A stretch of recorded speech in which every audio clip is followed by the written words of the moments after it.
एक गांव में रामू नाम का एक मेहनती किसान रहता था। वो रोज सुबह खेतों में काम करने जाता और शाम को थका हारा घर लौटता।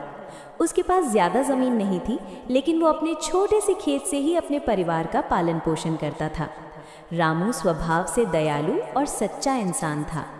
एक सर्दियों की सुबह जब रामू खेत की मेड़ ठीक कर रहा था, तभी उसे झाड़ियों में हलचल महसूस हुई। पास जाकर देखा तो एक सांप ठंड के कारण बेसुध पड़ा था। गांव के लोग अक्सर सांप को मार देते थे, लेकिन रामू को उस पर दया आ गई। उसने सोचा, ये भी भगवान की बनाई हुई एक जीव है। रामू ने सावधानी से सांप को उठाया और उसे एक टोकरी में रखकर अपने घर ले आया। उसने आग जलाकर सांप को गर्मी दी।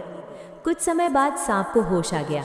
उसने रामू को देखा और कहा, किसान, तुमने मेरी जान बचाई है। मैं तुम्हारा ये उपकार कभी नहीं भूलूंगा।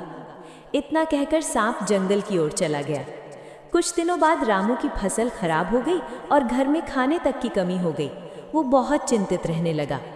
एक रात वही सांप उसके सपने में आया और बोला, कल सुबह खेत की पुरानी कुएं के पास जाना।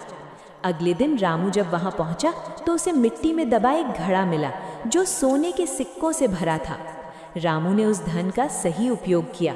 उसने अपने खेत सुधारे, बच्चों को पढ़ाया और गांव के जरूरतमंद लोगों की मदद की। उसने कभी घमंड नहीं किया और हमेशा दयालु बना रहा। इस कहानी से हमें ये शिक्षा मिलती है कि दया और अच्छाई